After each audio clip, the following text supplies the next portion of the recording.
You know, if you want to understand the true nature of colonial rule, just look at its schools, particularly at who got to go and who didn't. It's one of the clearest indicators of the system's inherent unfairness. Far from trying to educate everyone, colonial powers very carefully, very deliberately, built education systems that limited opportunities. They stacked the deck, basically, making sure that access to quality schooling was heavily skewed along lines of race, social class, and gender. All of this, of course, served the colonizers' interests, not the genuine upliftment or equality of the colonized. And honestly, these deep-seated inequalities didn't just vanish when independence arrived.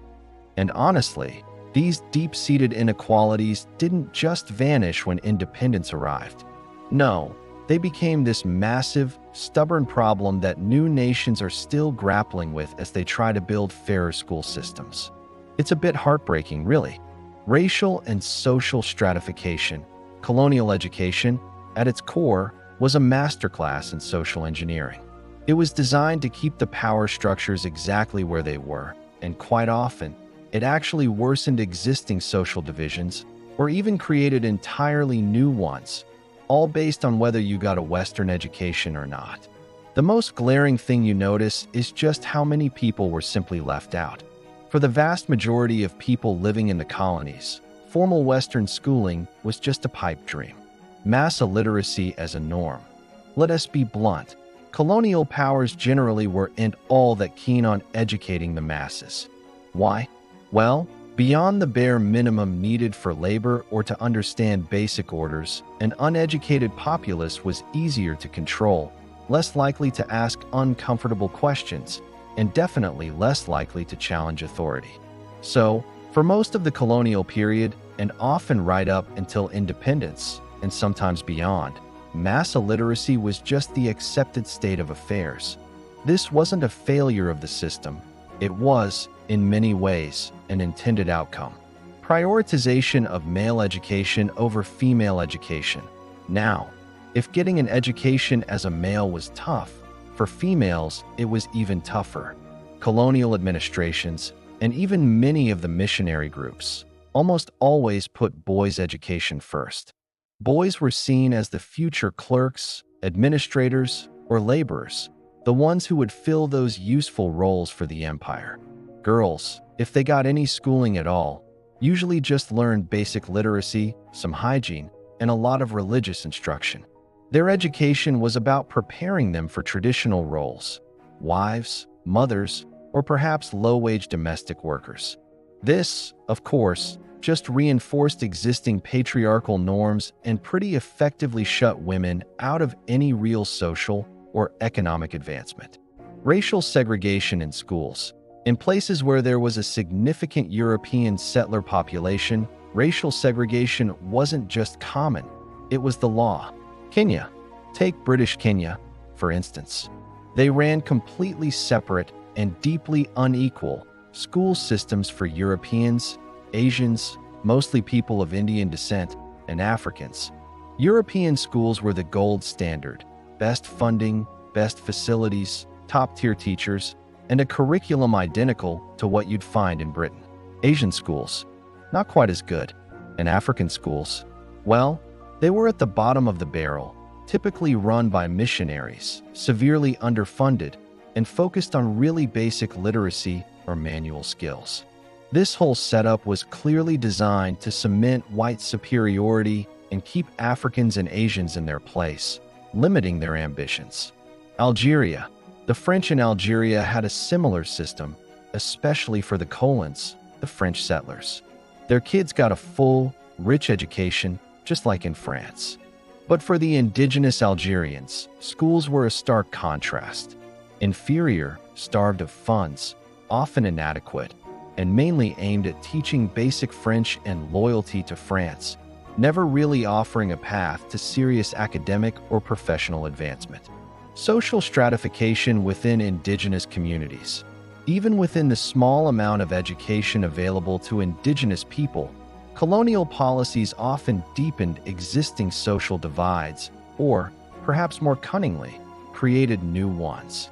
For instance, Some elite schools might be reserved for the children of traditional chiefs or those families who actively collaborated with the colonizers.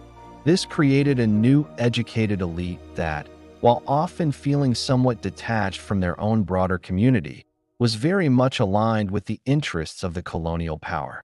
It was a clever way to build alliances and create internal divisions. If you picture colonial education as a pyramid, then access was heavily concentrated at the very bottom, with opportunities shrinking dramatically as you moved up. It was a highly selective system. Primary/vernacular schools. This was the broadest part of the pyramid, the entry point. These schools were often quite rudimentary, focusing on basic reading, writing, simple arithmetic, some hygiene, and a lot of manual labor. In British colonies, you'd see a lot of bush schools run by missionaries, offering basic lessons, sometimes in local languages, hence vernacular education, but usually with very limited resources and a narrow curriculum. The French écoles de village were pretty similar: basic French, basic civics. Crucially, these schools rarely, if ever, prepared students for anything beyond that level. They were often a dead-end street. Secondary schools. Getting into secondary school? That was a huge leap. It was reserved for an absolutely tiny fraction of students who somehow made it through primary school. These schools were almost always in the big towns or cities, and their main job was to feed students into lower administrative jobs, or, for the truly exceptional, maybe a chance at university abroad. Think of places like Achimota School in British Gold Coast, now Ghana, or Lycée Faidherbe in Senegal. They were prestigious, no doubt, but catered to an extremely small, privileged group. And the curriculum there? It was usually a carbon copy of what they taught in the colonizing country, which only deepened the students' alienation from their own local context. Higher education. And if secondary school was a bottleneck, higher education was practically non-existent in the colonies for most of the colonial period. Universities were mostly in the metropole, London, Paris, Lisbon, Rome. That made them incredibly expensive and culturally intimidating for almost everyone except the wealthiest families or the absolute academic superstars from the colonies. This ensured that all the real intellectual leadership and advanced technical skills stayed firmly with the colonizers. Even the few university colleges that eventually popped up in places like Makerere in Uganda or Fora Bay in Sierra Leone were later rivals, still incredibly selective and heavily shaped by the European academic model. Geographic and urban-rural divides. The unfairness wasn't just about race or social class. It was also very much about where you lived. This just made existing economic and demographic inequalities even worse. Concentration of educational resources in urban centers. If you lived in a big town or an administrative hub, you had a much better shot at getting an education. Schools, especially secondary and higher education, were almost always located there because that's where the European officials lived and where the demand for clerks and urban workers was highest. Rural areas largely neglected, but if you lived out in the countryside, which was where most of the colonized population actually resided, you were largely out of luck. Access to any formal schooling was minimal, if it existed at all.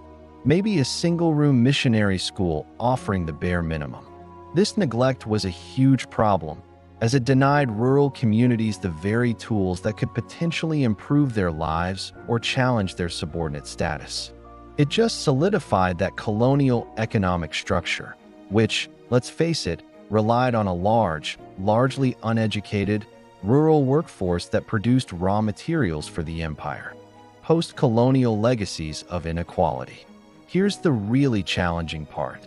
These deeply unfair patterns of access and equity, hammered into place during the colonial era, didn't miraculously disappear the moment the colonial flag came down.